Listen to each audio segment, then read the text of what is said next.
Hello दोस्तों, मेरे channel को लाइक सब्सक्राइब शेयर करें। एक गांव में एक साहूकार रहता था। साहूकार के एक बेटी थी। वो हर रोज पीपल सींचने जाती थी। पीपल के वृक्ष में से लक्ष्मी जी प्रकट होती थी और चली जाती। एक दिन लक्ष्मी जी ने साहूकार की बेटी से कहा, तू मेरी सहेली बन जा। तब लड़की ने कहा कि मैं अपने पिता से पूछकर कल आऊंगी। साहूकार की बेटी ने घर जाकर अपने पिता को सारी बात कह दी। तब उसके पिताजी बोले, वह तो लक्ष्मी जी हैं। अपने को और क्या चाहिए, तू लक्ष्मी जी की सहेली बन जा।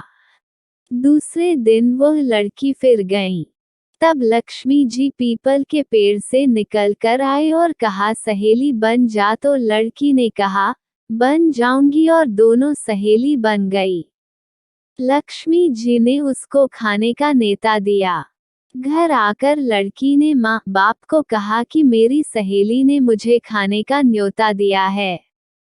तब बाप ने कहा कि सहेली के जिमने जायो पर घर को संभाल कर जाना।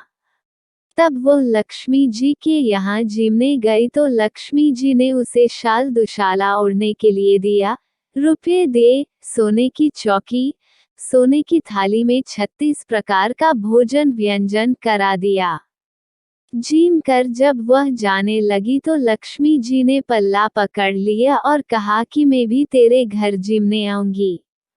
तो उसने कहा, आ जाओ। वह घर जाकर चुपचाप बैठ गई।